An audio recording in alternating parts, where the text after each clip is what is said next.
Don't be afraid of being something more. It improves posture.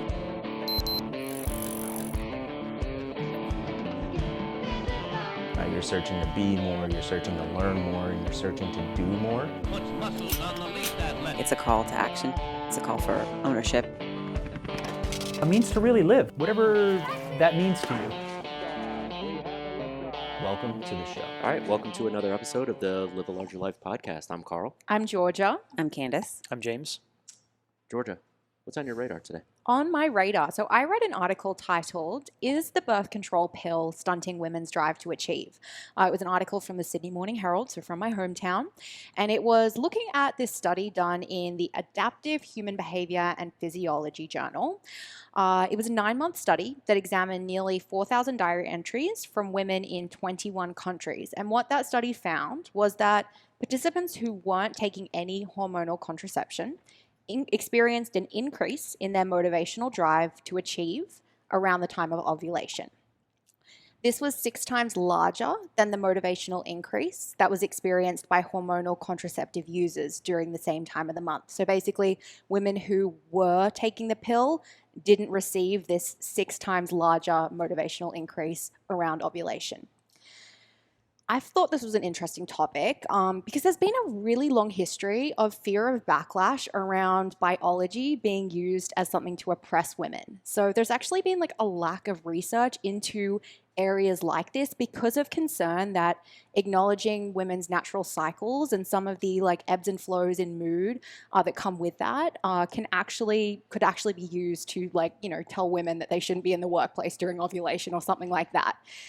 I think it's fascinating that we have to absolutely honor these natural cycles that exist and think about how can we instead use this information to actually empower decision making, recognize these patterns of behavior, and use them to our advantage and not as a disadvantage. Last little note on my radar piece was that this study, it was not a randomized control study, right? It was based on diary entries. There's obvious limitations to that. And future research, which has been proposed, will look more at actual measurement of hormones. So that's what's on my radar. Great. Yeah, some good knowledge nuggets in there. Even, I think even if we don't propose all women go out and utilize those things and whatever that they're doing, it's just understanding, I think, is something that's moving in the right direction. Definitely. I'm surprised it's taken so long. Mm-hmm. Yeah, a lot of people not wanting to explore that topic because of the backlash. I'm also interested to see how much this gets stumped and pushed away, and we won't talk about it until there's another radical speaker like sex lies and menopause or estrogen principles or anything like that.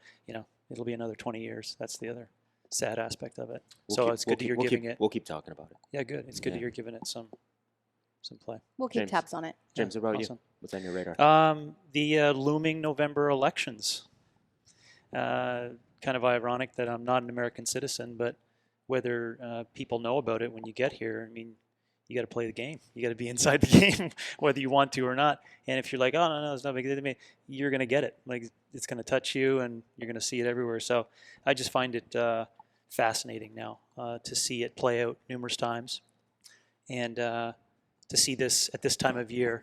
A couple of months before, just to see how the whole machine works, to try to get your guy or gal in place.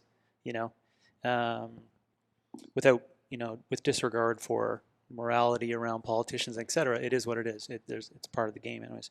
So, and on those 3 lines, the ranked choice voting. I read Politics Industry many years ago. I was really interested in this new change in the political scheme and how you determine elected officials and representatives.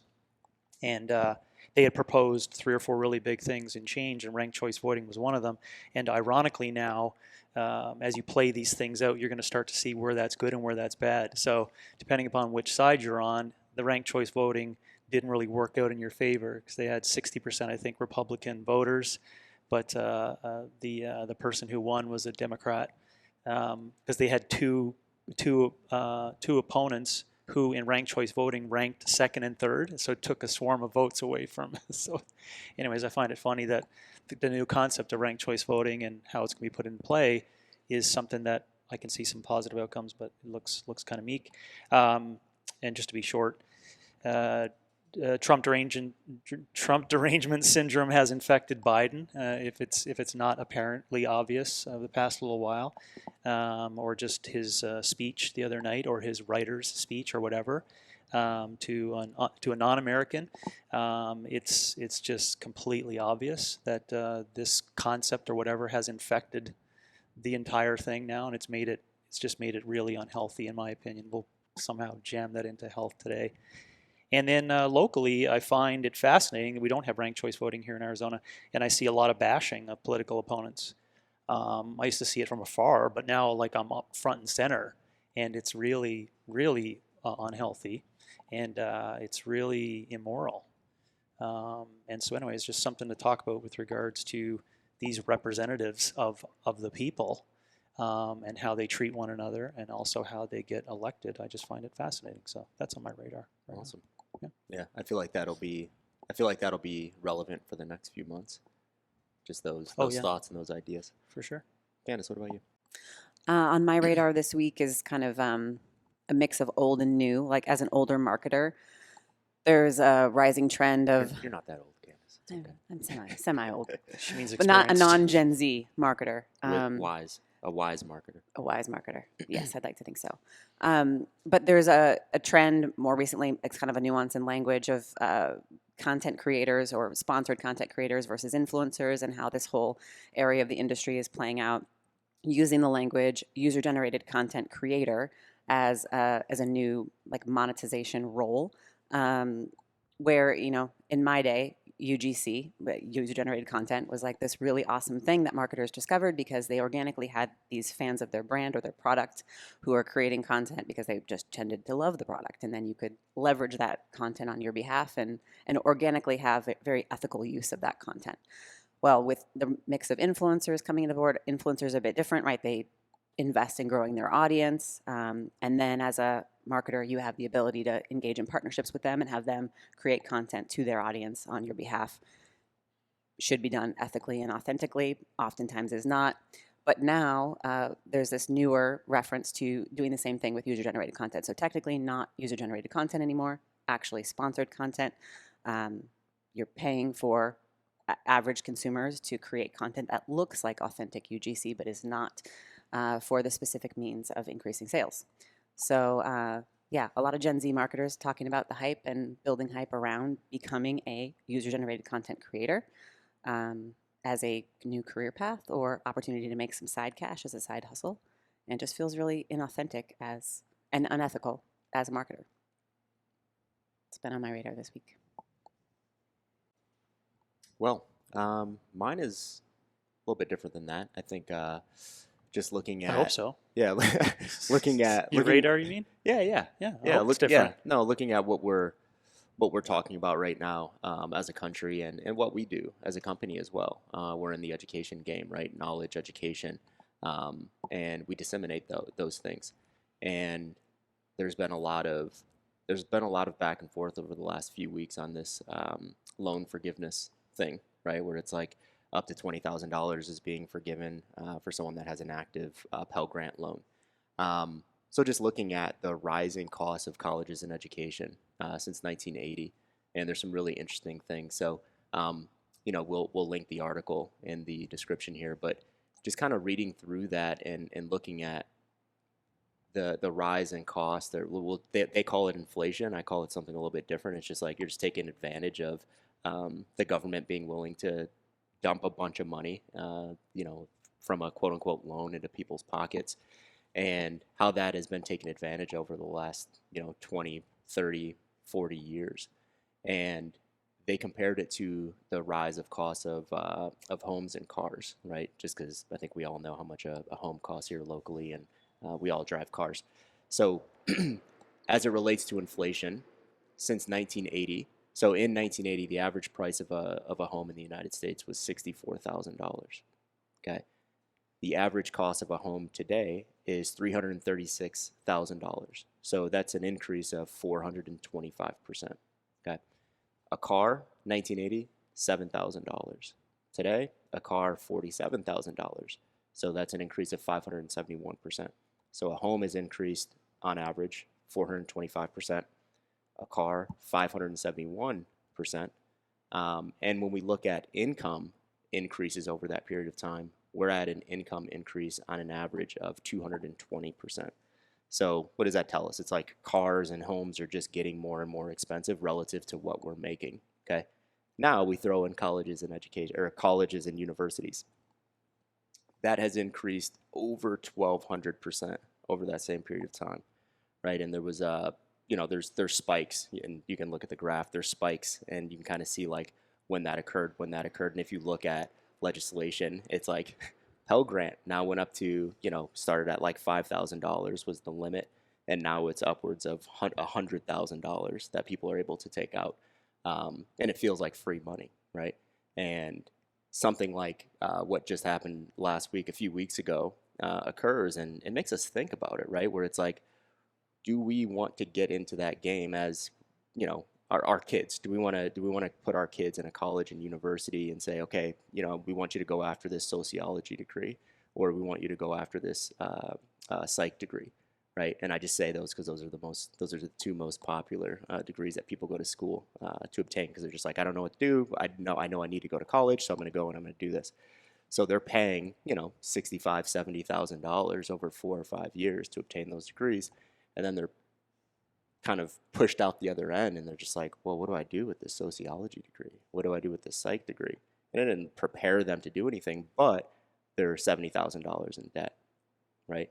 So, all that to say, like, I think we need to think about, intentions on starting college, starting university, and having some really clear intentions, and take some responsibility as to what you're getting yourself into. Because we've seen a massive increase in the percentage of the population that goes to college, that goes to university. So that's increased by about 40% since 1980. And it's like, we don't know actually why, right? If you read the article, what they propose is monies are more readily available, right? So if money is more readily available from the government coming by way of loans, right? They're not just giving money, it's by the way of loans. People are like, yeah, it's free money. I'm 18 years old. I'm just going to like sign on the dotted line and take this $60,000. And most are taking like $100,000. So like, I got to live too, right? So I think it just, it needs to open our eyes to like, how much do we actually value that system? And I'm not proposing that we don't value it. I'm just proposing maybe we think about it before we get into that system. Yeah, as you were starting, I thought you were going to say, why don't they just, hire 87,000 new trainers instead of IRS agents, or take $5,000 off every new of those 87,000 IRS agents, $5,000, and they dedicate it to 87,000 people and put it through our education program. And just see that. I thought that's the route you were going, but no, it ended up in more doom, really. Of my point, I just only wanted to add to it is, I keep that story going, and I think, because I have young children who are going to experience this over time, we just briefly discussed it beforehand, is, where does this land for individuals for their future and what we call living a larger life, and how the things that they're going to deal with. It's just a reality of escalating costs, and these things that we believe in, like a family and having children. That sounds really good.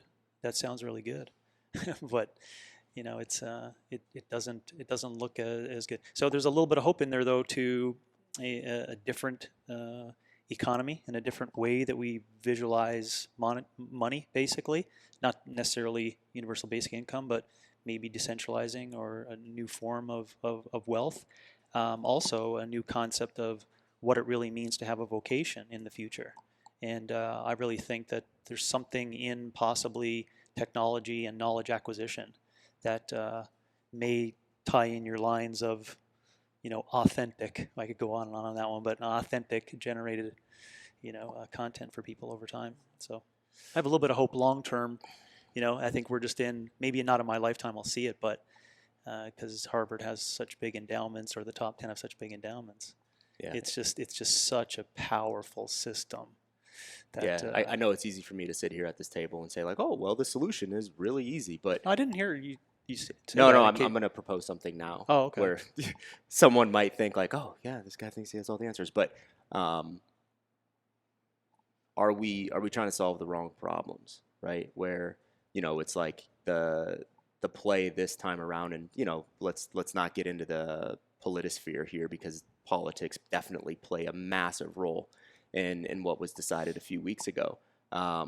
But are we solving the wrong problems by saying, oh, we feel really bad for you that you have $20,000 just dragging you down? You made the decision to take out that loan. The person that was responsible enough to pay those loans off, or the person that had parents working in a factory for the 15 years prior that just fronted that $50,000. It's like, yeah, those people are getting nothing, but there was people suffering, so we need to. Suffer. I use that term loosely. There's people that couldn't afford their monthly piece that they had to put into that loan. So it's like, instead of solving that problem, going back to the 1,200+% increase, it's like, isn't that the problem, right? It's like, why would a college and university have the ability to increase by 1,200%, right? The answer is because they know they can, because the government it's so low barrier to get cash from the government when it comes to these student loans. Right. So because the universities and the colleges know that, it's like, what would you do, right? In a capitalistic society, you're going to increase your prices over time. And it's like, I'm not even blaming the colleges and universities, right? It's like the government should then step in and say, hey, right, these are public institutions, right? If you're private, do whatever you got to do, right? Like Notre Dame, you get $200,000 over 4 years, do your thing. But for public institutions, right, it's like, hey, we're paying for these things too, right? These people are taking out these unbelievably high dollar values in loans, and they're not able to pay them off. And the only reason that you're increasing your tuition over time is because we're allowing you to do so, right? So I haven't even heard that conversation, and maybe I'm not listening to the right conversations, but I haven't even heard that being proposed. But that's where my head immediately goes when I see those increases. Want to learn more about the Live a Larger Life show? Visit livealargerlifeshow.com to learn more about our mission, meet our hosts, browse past episodes, and more. All right, so we're going to dig into the question, can you be obese and healthy? We're going to start this off by defining what the heck health means. I think that's an important place to start this one. So before I pass this one off, I want to give the WHO, or the World Health Organization's definition on health. So according to WHO, health is a state of complete physical, mental, and social well-being, being not merely the absence of disease, or infirmity. So infirmity just means weakness. So with that being said, James, what does health mean to you? Well, it's first of all, WHO is a crock of shit. So I'll start off bluntly by saying that they shouldn't be the deciders in the definition of health, and I don't need to go through a 3-hour laundry list of reasons as to why they shouldn't hold that key. I think the people that should hold that key is each individual, and then a health advocate, which we'll get into describing exactly who that person is. I actually did no preparation prior to this. I probably should do a whole better job of it, but I think I probably would have tried to come up with some unique ways of, bashing exactly the concept of it. But health doesn't have a definition anymore. It's been corrupted. It's been encroached upon by multiple different people, seeing that they could pull things from individuals. They pull responsibility from individuals. What I'm going to end up landing on over time. It's just really we can't come to an agreement. So I hear myself. I even said this in our group yesterday. I went to listen to a local pastor speak at ASU based upon this challenging topic of is religion and modernity compatible relative to the newest studies on the decrease in people practicing religions, especially in America, and cohesive societies and order in societies, et cetera, et cetera. And someone asked him the question, which I was so happy they asked him. Well, can you define what religion is first? And I was like, yeah, exactly. Like, please define that. And he deferred from the answer. Probably has his own reasons for it, but unless you're going to be able to define it. So here I am now deferring away from creating a definition of health. So I see I'm falling back on some of the things that, but my reason for that is that I have had experience in the field for such a long period of time that I've seen it take on a bunch of different sides. And I've also used it as a tool, not always for someone's vitality. So when you can see the devil inside, or whatever it is that's making you do those things for, things that you discover over time are nefarious reasons, you start to recognize that that word in itself just has lost all of its meaning. So I think that's what I'm going to end up with is, that health has lost its meaning. It doesn't have anything anymore. It used to mean, let's go back in long periods of times before, health was reproduction and fitness for the survival of the species. And then health was basically just surviving over a period of time through civilizations and metallurgy and, changes of language, et cetera, et cetera. And then, man, it just got weird, over the past couple of 100 years. And I don't want to blame, modernity or enlightenment or changes based upon that, or even the digital age, what I'll get into, but we've just completely lost it. And today's day and age, no one has that claim, and no one can actually point out what healthy is, and that's what I'm having the problem with. If you were to think about yourself or your family and what health is not, what are some of the characteristics that health is not that could maybe help us lead ourselves to a definition here for just the four of us of what health is? Yeah. Death is not health. Poison is not health. Medicine is not health. And I think if you get into then, characteristics or traits of individuals or personalities, then, I think it'll just be a personal opinion on my behalf as to what I think is healthy or unhealthy. As you were asking the question, and you asked it personally for me, the first thing I went to, and it's probably why I'm scrambling for a direct definition of what is not healthy, is that we have removed it from the vernacular in my house because it has been corrupted into a moral standing or something that's better than another. And I don't want my children or my family having that belief inside. And so, have we probably, as my Rolodex of thoughts here, gone through that conversation of what is and what is not healthy? Yeah, for sure. But it generally lands on those things, things that lead to death or entropy at a really fast rate. And even at that, though, which I'll probably talk about in the monologue or down the road here, in each of your points, it leaves this openness. That's the thing, it's like I don't even think that going the other side and saying what is not healthy is going to lead to a definition, because there's always this middle zone that everyone wants to play in, and I call that just mediocrity. Definitely. I mean, I think we've posed this question that we want to answer with this podcast, which is obese or can obese be healthy? So I'm trying to figure out how we begin. We do have to have some idea of what healthy means as a table to be able to have that conversation, to decide whether having an obese level of body fat fits inside of that. For sure. Okay, well, let's just say that every time we say healthy today, we mean vitality. And if I say healthy, that's what I'm going to mean by it for the show. And vitality is consistency towards physical and cognitive challenges every day, eating real food and learning and wanting to be the best version of yourself. And that's vitality, and never stop, never stopping at that. So that'll be healthy, if that helps with the idea of, is that versus, healthy gonna be okay for the obesity and healthy question. Yeah, for me, I just took a few bullets, right, to follow. I didn't know what you were going to say on this, James, but took a few personal bullets, and I want to go back to the WHO comment after this, so don't let me forget that. But I do think, from an emotional standpoint or psychological standpoint, health sits there, right? And it's like, what does mental Sits where? Sits inside of the concept of vitality. Oh yeah. Right. Mm-hmm. So for today. Yes, mental health, right? If we're going to use that term, that, in my opinion, that includes having a moral compass, right? It's like, I have a compass. There's something in my brain that's telling me this is right and this is wrong for me.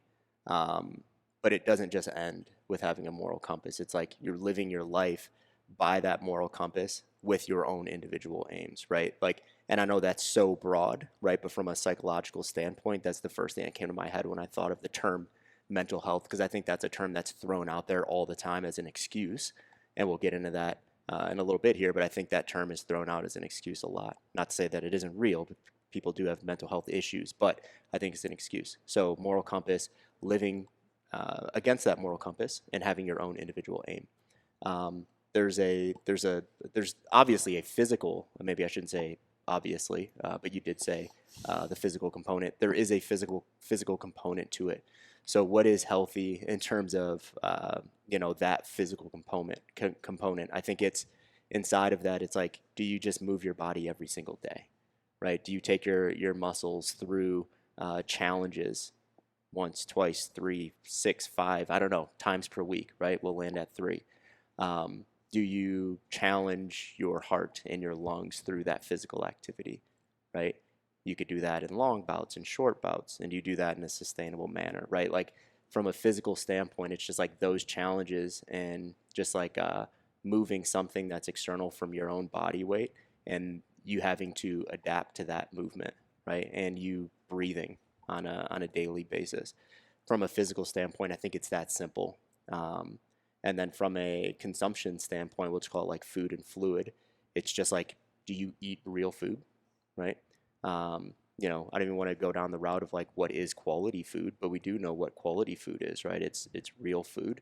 I don't think that there's a difference between, like truly, I don't think there's a difference between processed and unprocessed food. And like James said earlier, there's probably another episode we can do on that idea of processed versus unprocessed food. But do you eat real food? Do you eat fruits and or vegetables at every one of your meals? Do you eat your meals in a really relaxed state and you actually enjoy the process of eating your meals? Do you eat protein with every one of those meals, mostly coming from animals? And do you drink enough fluids, right? What we propose is 50% of your body weight in ounces per day of water, right? So it's like those were my points on like the emotional side, the physical side, and then the food and fluid side in terms of can you be healthy? But realize there were no outcomes there. I didn't say like your A1C is this or your BMI is that, and we have to get into that, right? Because now we're going to go down the route of talking about obesity in this conversation. But just looking at that is like, okay, what does healthy mean?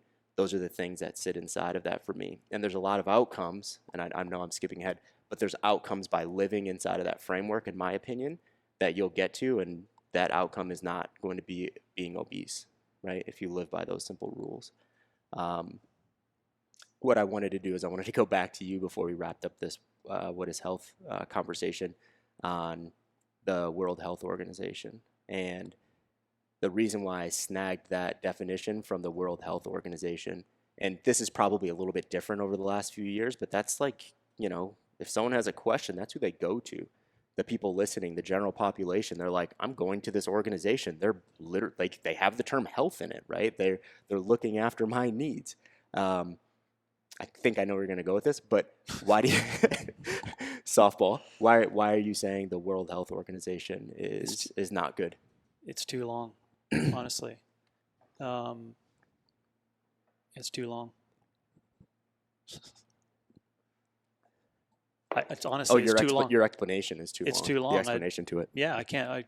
I can't, and it's unfair because I can't just stop short and be like, well, no, it's horseshit, but it's just too long. Yeah. There's so long. The story is so long of the corrupt individuals inside the entire process that I don't even know where to start. Yeah. So corruption, interest in mind, right, or some things It's that so would. long. Yeah. It's so long. But I think something the through lines will pull through here, which just was a note that I actually took down on it. I see the mental health thing a little differently. We all see things differently, so I'll just see how I see it differently. I see it as people being told that they do have an issue, and I see it as the same bait and switch of this cognitive digital revolution, which does what? It moves us away from physicality, right? So it's like, you see how they softly put through, well, if you have mental health, I mean, we even have like, what's the number one organization you hear on your podcast now. That's in all the broadcasts, right? Oh, mental health is so important for people today. Contact BetterHelp, right? I'm not sure if anyone else is getting that, but follow the money on that. Follow the money on it, and you will land exactly where you're feeling my fervor come from with regards to the World Health Organization. Or should I dare even talk about National Institutes of Health, right? You see, even the words placed inside gives me just makes me churn. So I think it's we're in a cognitive revolution. No one gives a shit about physicality, and you're gonna have to pay the price of admission if you don't know how to meander through this cognitive revolution, right? This process of like, it's all about the mind. You got to be smart. You got to be going through K to 12. You got to get in a seat. You got to make money for this big company. That's all brain. It's all brain and thought. Not anywhere in there would, and I said, what happens if someone, and I put in parentheses, not me, was to say healthy means physical standards to be upheld, like virtues? How much hate would I receive based upon that? But if I was to say, what happens if someone, not me, was to say that healthy means these cognitive standards that we all want people? Everyone's like, oh yeah, K to 12 and being smart, intelligence, working to build a community. You see how everyone gets behind that idea? That's because it all works for a few people. That's the sad part of it. But no one wants to say, why don't we have these virtues of physicality and deadlifting 2 times body weight and the avatar of Jack LaLanne, going for 2 hours and doing that over and over for the rest of your life. And why? Because I'll get to it. We don't need to. Let's. Sorry if you pulled anything from that. I hope No. Yeah, I mean. But I can't answer your question on you did. World Health. Yeah, you did though. Yeah, Okay. you did. Yeah, you didn't get specific, but you did. Okay. It's hard to define health without kind of going to the definition that we've talked a lot about defining vitality. But in my mind, it's like living to your full potential without having like dependencies or limitations of some sort. And I know that's vague, and we're all going to have limitations and dependencies of some sort. But when those limitations and dependencies become a crutch or, prevent you from living to your full potential or living a larger life, you're unhealthy. Yeah. Whatever Yeah. that be, physically, mentally, emotionally. Yeah. Yeah, but even in that, there's no concept of physicality in that either, right? Like that definition or that idea. If physicality was a limitation for you to be able to live to your full potential, Yeah. I mean, it would be. But if we propose that to the general public, let's say we do say healthy means to live to your full potential, and we were just like, stop, done. It's like, man, the idea for as long as possible. No, right? It's like we're living the longest we've ever lived. Well, this year went back like a half a year, but we're living the longest we've ever lived right now, right? So if we're looking at just lifespan and we're associating that with health, we're the healthiest we've ever been right now, but we're not, right? It's like we're living, 77, 79 years here, and it's like when I walk outside, it's like I don't see a bunch of really healthy, vital people walking around. Yeah. So I just don't think we can look at it. I think we're setting people up for failure if we say broad things, right? And it's challenging. Like we have to try to get as specific as we can. But if we say broad things like high potential, people are just like, people don't really know what that means, right? Or they know what it means for them, and it doesn't mean like physicality has nothing to do with that.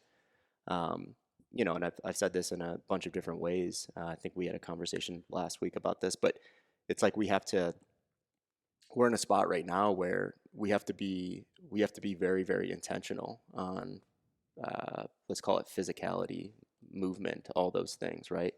We're just living in a world where we don't have to be physical and move to survive, right?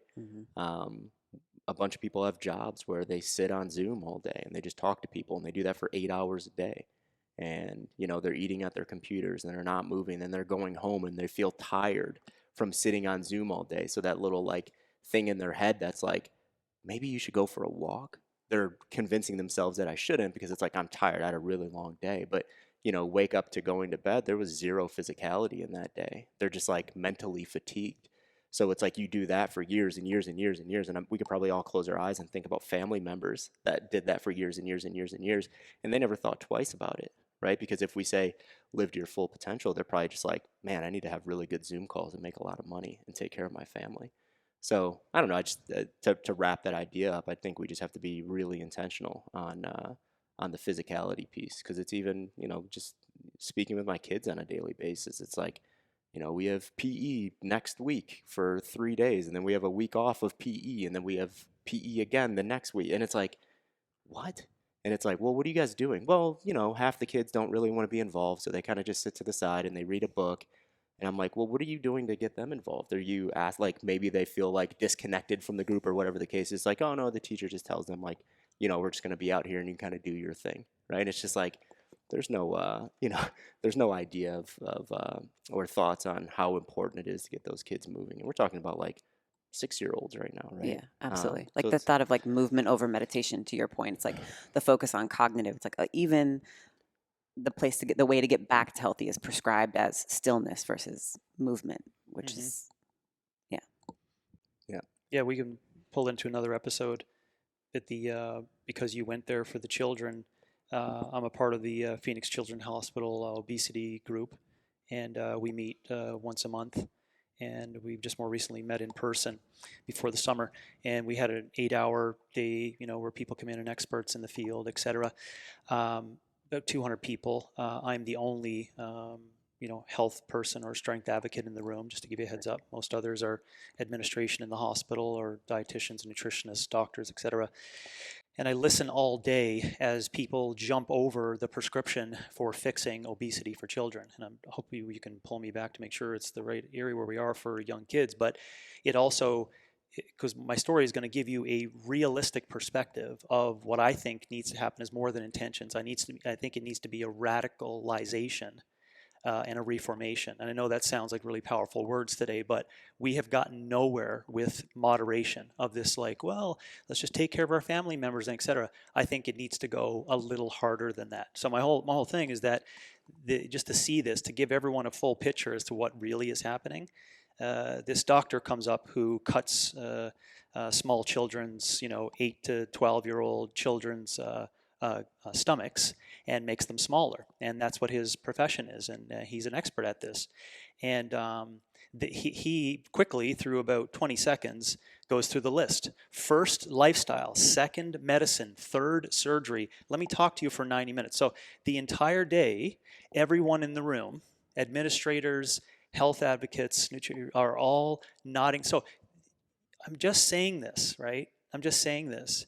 I am 1 out of 200, right? Just to give you a perspective, right? So that story also tells you about how far we are removed from having any impact whatsoever with the whole, the usual story of let's just change intentions and put out some good language and et cetera. It's going to take a lot more than that, because they jump quickly, and I was so heated up I couldn't talk, where they just like, we exhausted all lifestyle options. I was like, I felt slighted, because like, that's my life. Like I have all the answers for you, inside that, and you're just quickly jumping to medicine, which didn't work, and now you're creating, you're abusing children. That's what came up. I'm sorry, but that's what came up in my head, right?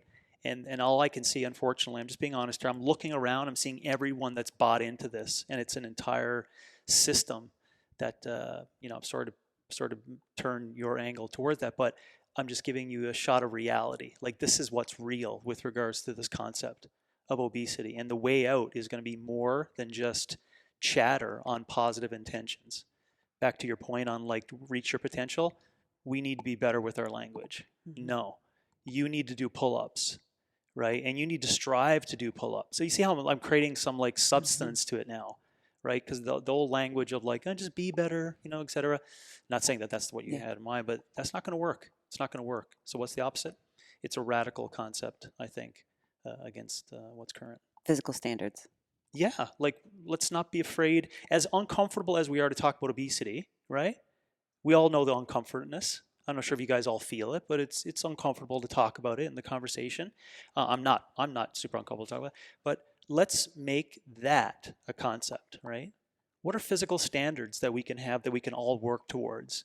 That's something more than consistency every day. That's something more than how you eloquently laid out, patterns and pacings and et cetera. Like, let's get behind something.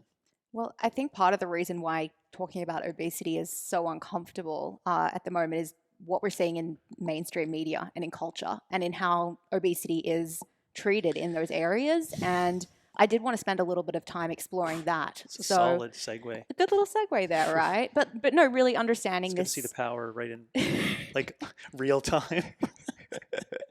It's my gift, James. I'm great at the segue. I haven't been around this, so I just wanted to mention.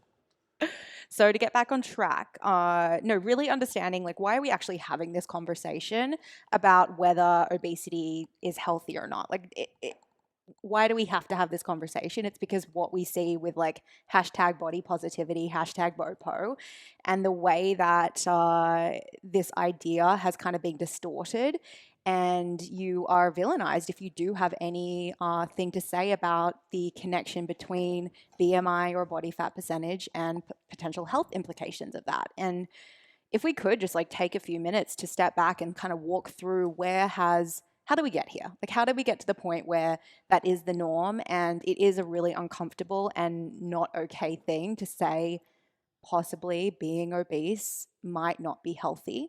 How do we get there? And if we look back to like origins of the fat acceptance movement, that was something that started in the 1960s. So long history there.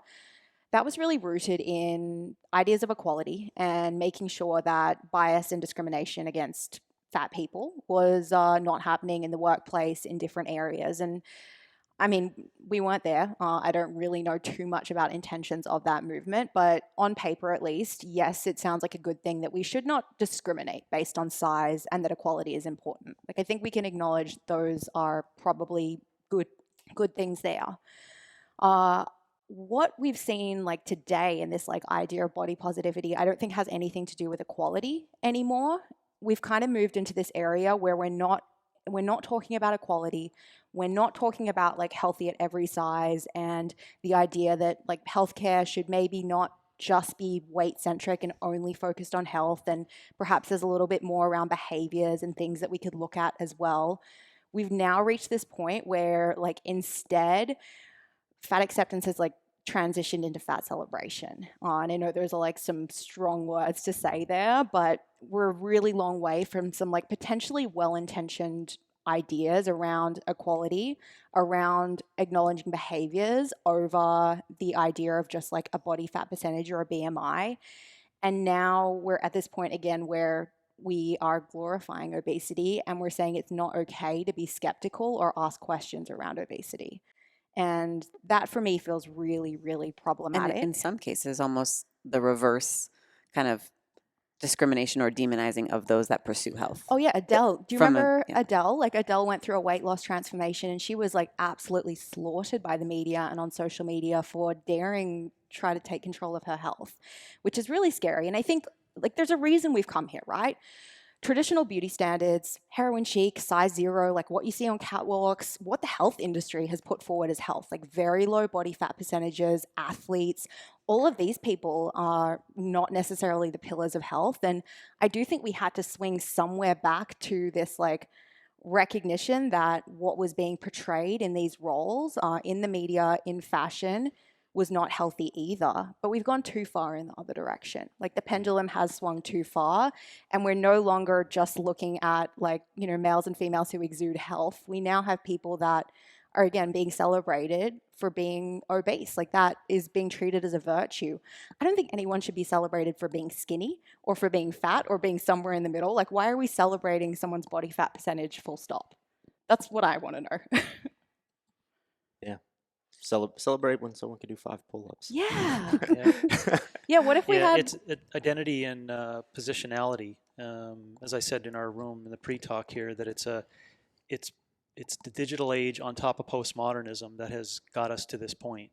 And you know, because as you're saying it out, because you asked the question at the end, I really do think that it's you know, in pointing fingers, it's everyone's perceptions as to what a relationship is today and how you communicate with other humans. That has completely morphed, right? So in 1980, I don't even know what was going on. Maybe 8 years of age in 1982. Hey, that was my birth year. Okay, cool. Well, 1982, Kansas. You know, I just know that you know, there was probably less people who had a say in regards to a certain perception or your perception or how you're perceived in the world or et cetera. But we now live in an environment where it's in your code, right, that it is important that you're a part of the tribe, you're a part of the community, and that you show everyone what you're up to. So you can see what I'm saying. That's what we get. That's on the other side of it is people's perceptions of one another, right? And just we're not careful. We're just scrabbling. We're just not scrabbling and talking, scrapping, I guess, scrapping and talking over, you know, how people are treating one another. Let's go up and go, you know, doesn't it make sense that that's how people think they're supposed to treat one another today? That's where I go, anyways, with it, with regards to the movements and the, you know, and you even said it, hashtag, right? It's like, what did that mean in 1982, right? So it's this attention economy platform and commercialized interest of surveillance, like it just goes on and on, you know, that I see, anyways, as what's inside that. Yeah, and anytime, well, not anytime, that's unfair, but a lot of the times when you get, especially in the health world, when there's some kind of idea or movement, we usually try to attach science to it to prove one way Validate. or the other, right? You know, so this movement started in the 60s. In the 90s, there was the fat but fit paradox that was created, and it was created through a couple studies. And I'm not going to walk through these specifically, but we'll just link them so you guys can read those things if you're really interested in reading studies. But inside of the fat but fit paradox, they laid out a few things. They laid out that you can be fat and you can have biomarkers of those that have a BMI of 18 to 20, right? That was like their big thing. They were really connected to that thing. They connected to this idea of, you know, we shouldn't only look at someone's physical appearance, and this was like in the hypothesis of this study of like, we don't think that someone's physical appearance has anything to do with what's going on inside of their body, right? So there's no connection to this like what's happening on the external in terms of what's happening on the internal. And they kind of just went down this, you know, it's really clear, like if you've read any research of like, yeah, but they didn't dig into that, or they didn't mention that, or they didn't dig into this, or they didn't mention this. So essentially they just put that out there in the 90s, and they're like, you can be fat and fit, right? But they didn't use healthy, right? They just said fit. So they looked at like cardiorespiratory fitness, and they looked at VO2 max, and they looked at all the things where, you know, even today, some people look at that stuff and they're like, oh my God, your VO2 max is what? You must be extremely healthy, right? We kind of just laugh at that stuff. And then, you know, just recently in 2021, there was an opposing study, and that was Valenzuela et al. So that was 2021, and that study looked at the association with cardiovascular disease and how that correlates or not with physical activity and obesity. And it was just really clear there, right? Essentially what they concluded was, if you're, you know, 30 or above on the BMI scale, without considering anything, you're at a 50% higher risk of all of the comorbidities, the top 3 comorbidities. And they're just like out on that. And they even went a little bit further and said, activity doesn't actually matter, right? In terms of like the differences there when looking at BMI. So what they looked at was, okay, let's take someone that is completely inactive and they're at a 20 BMI. And let's take someone with a 30 BMI and they're very active. And they're like, that person is still 25% more likely to come down with one of the 3 comorbidities, right? So it was just like very clear, very succinct. You can read through that one. It's simple. It's a very simple study, but it's just like, and that one was everywhere. It was like in the New York Times and CNN, the Post, like it was in everything, right? Where it's just like, this is saying something completely different than what we thought. And it's like, we look at that and we're like, yeah, obviously, right? Doing a little bit more digging. Actually, let me wrap ideas up there. So on the first study, evidence does show, right, that when looking at biomarkers and comorbidities, that someone can be fit or healthy for an amount of time. But it does not show that they can be fit or healthy forever, right? And then the second study in 2021 debunked that idea that you can have a BMI of 35 for 5 years and still have those lower rates. So for me, what I look at there is I'm just like, if you're someone that's obese and you've been obese for 12 months, it's like, yeah, there's still a chance for you, right? Like lose some body weight, right? Because if you hold that body weight or increase that body weight over the next 5 years, you're going to fall into those statistics, right? Where you're 50% more likely to fall prey to those top 3 comorbidities. Around the same time, this fat acceptance movement started, early to mid 60s. This association was founded, so it's NAFA. Not sure if that's how you pronounce it, but I'm gonna call it NAFA from here on out because it's very long. National Association to Advance Fat Acceptance. Okay, so on this one, man, just digging into this and seeing what they're saying and what they're putting out there, I can say that, in my opinion, I don't think intentions are good. I don't think that this is an issue where they're like, oh, there's a problem that needs to be solved, but you guys are just solving the wrong problem. And I'll dig into that in a minute here, but it was very fascinating, very, very fascinating. So digging into their mission first, okay? The mission of the NAFA is to change the perception of the fat and end size discrimination through advocacy, education, and support, okay? Vision, we envision a culture where all fat people are free, celebrated, and liberated from every form of oppression.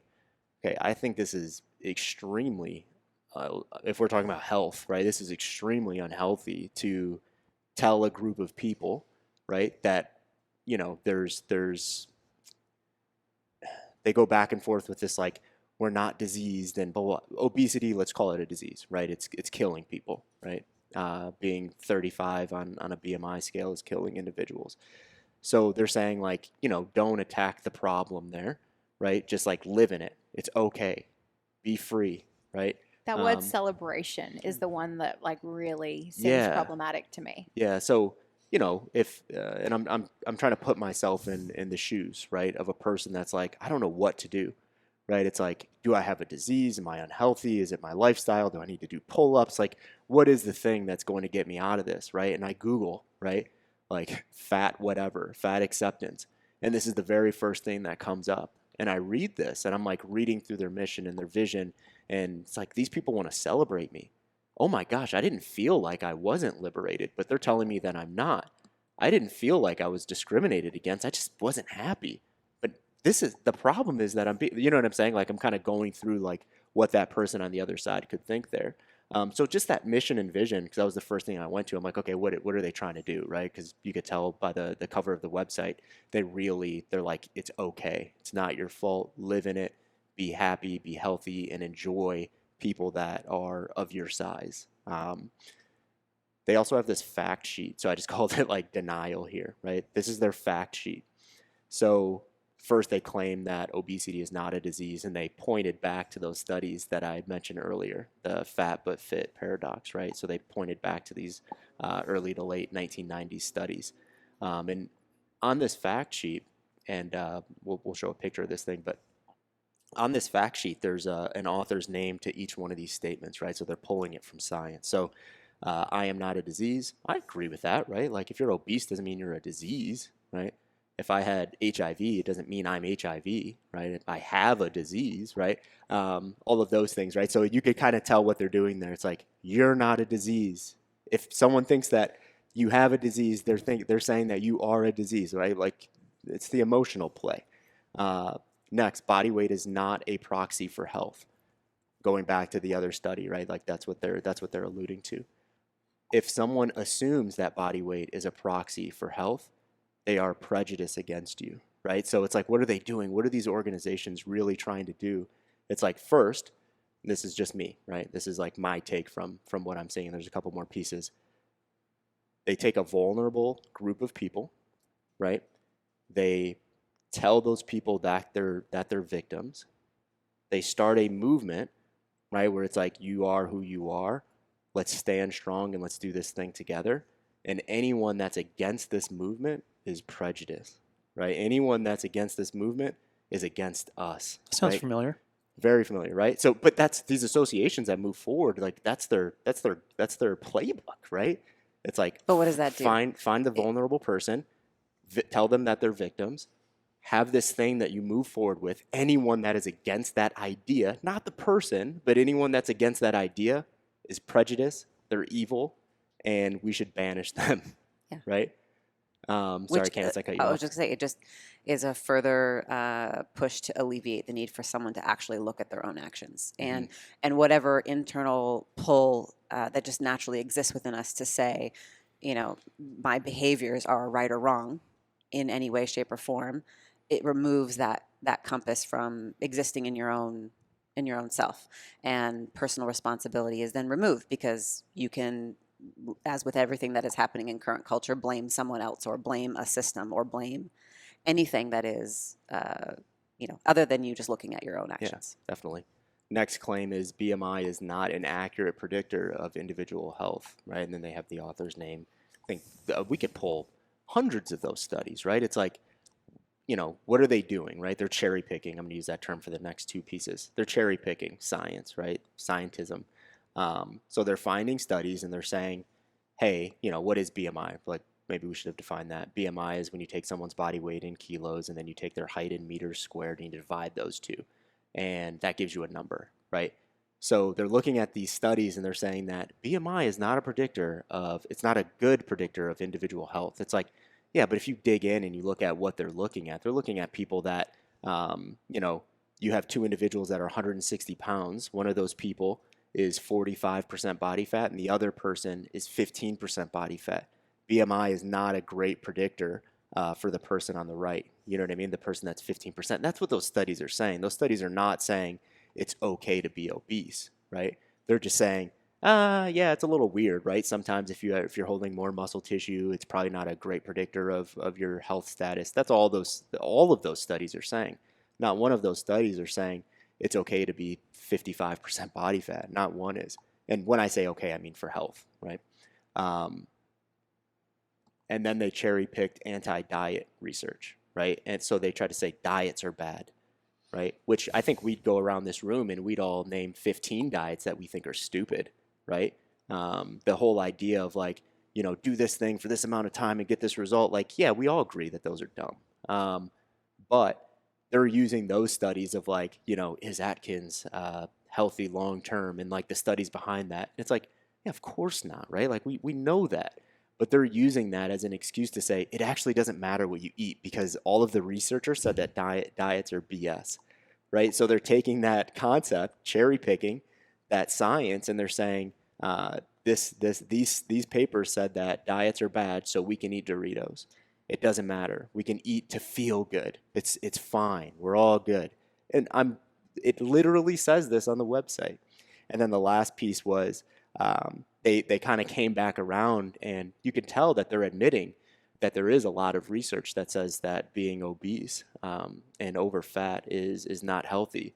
But what they're saying is the social stigma of being discriminated against because you're obese is leading to decreased health in these individuals, higher suicide rates, Always the suicide one. Yeah, higher depression. That didn't work well for young girls on Instagram either, and what they're trying to withhold. I should just point that out.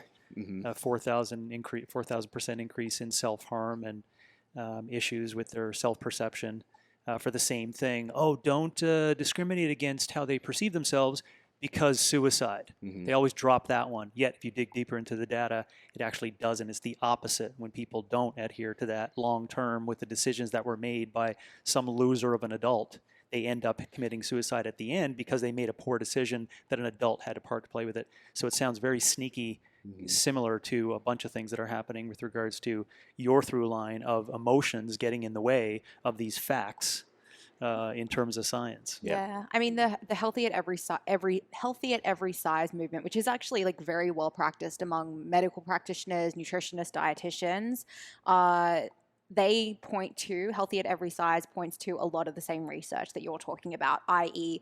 the long-term failure of diets for people to keep off body weight, and then just the issues that can come up by fixating on body weight only, and really the failure of people to lose body weight over the long term.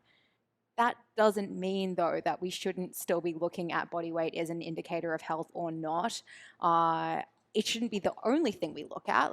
It's not good to stigmatize someone based on their body fat percentage. I think we can agree upon that. I think we can agree upon, we shouldn't only be talking about body fat percentage and lowering body weight. We need to talk about what you started the podcast with, Carl, which was what are these daily behaviors that will bring about health and ultimately have most likely a change in body weight or in body fat percentage as an outcome in the long term.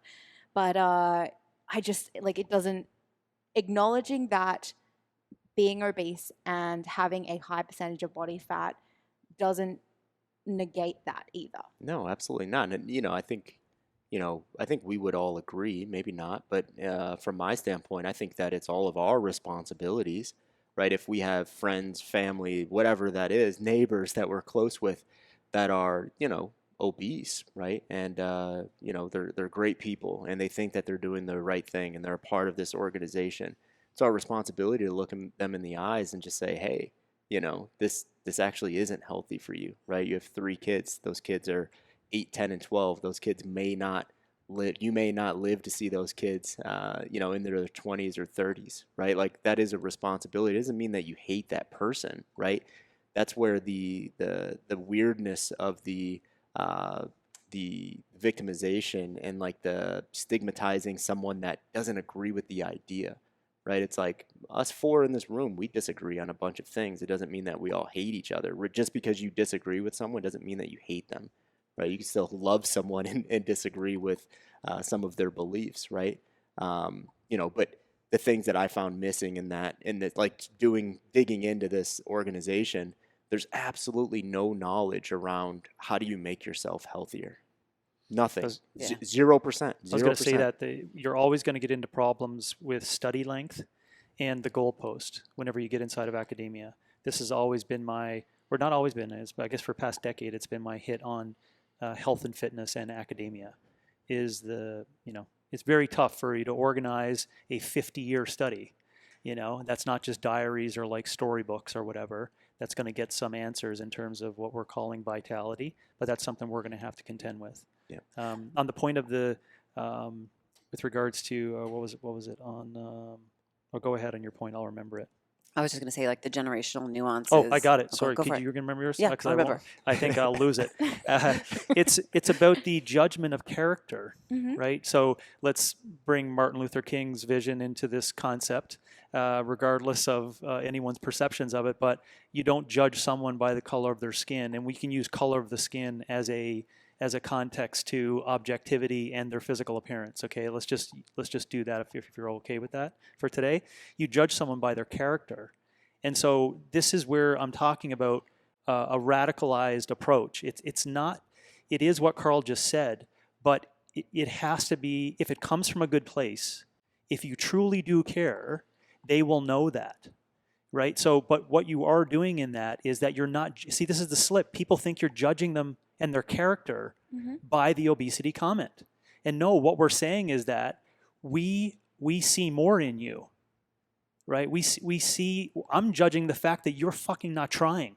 That's what I'm judging, right? So I will not judge how you appear, but I will certainly judge a lack of effort, right? I think, and I feel the way, I think it's up to us to do that, not just to our family members, not just to our neighbors, but to everyone, to ask them to ask more of people around them if they do truly care.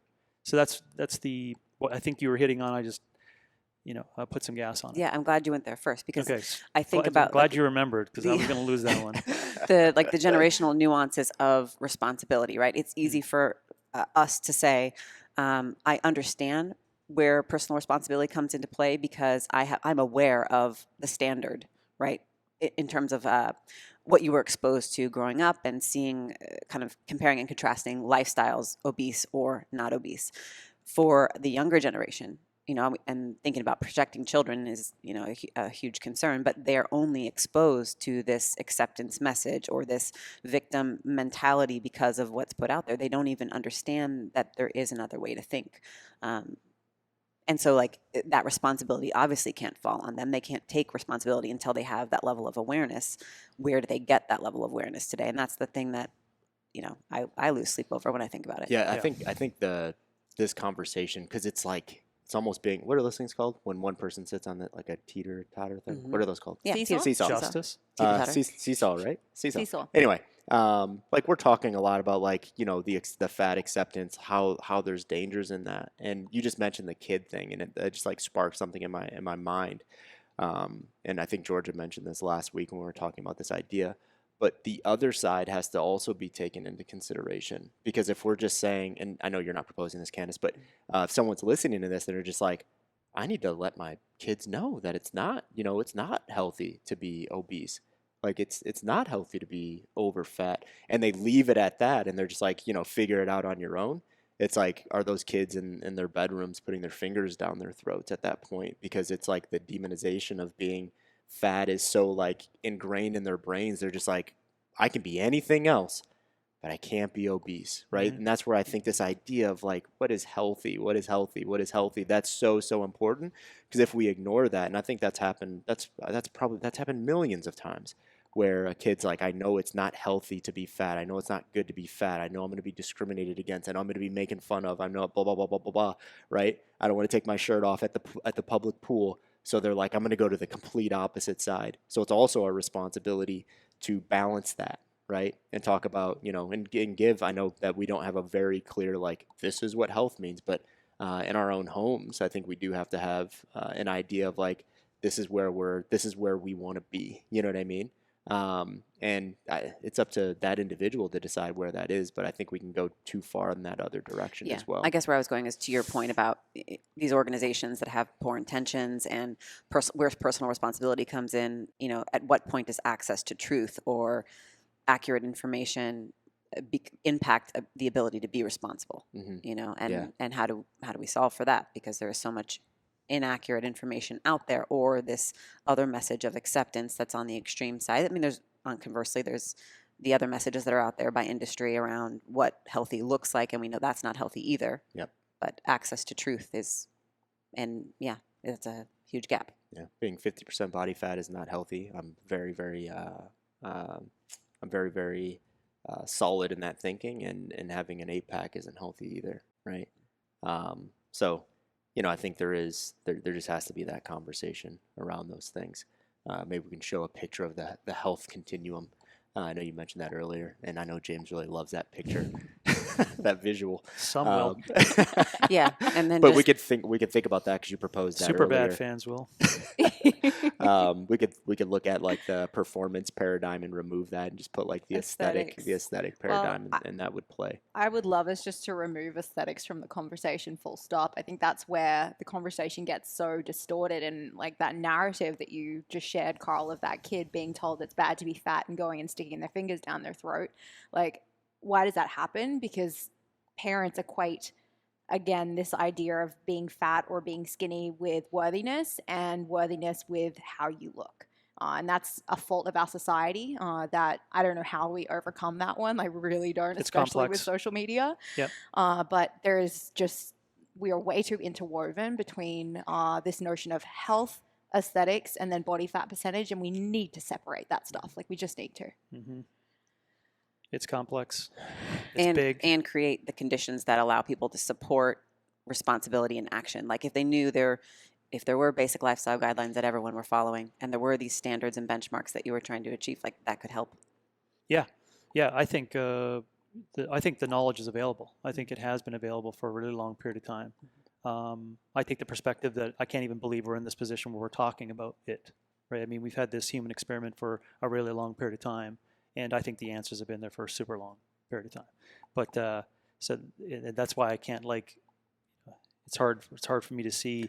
Also hard for me to see solutions, is because I'm also very biased towards skepticism, around supporting structures in place and supporting systems in place. There isn't. And so again, this conversation another time, I don't think there ever will be. So, my thing is, well, then what do you do? Right? What do you do? And you can only do what you know. And what I know is some true things on what are going to help people, and that's it. Now, if some people get it, that's fantastic.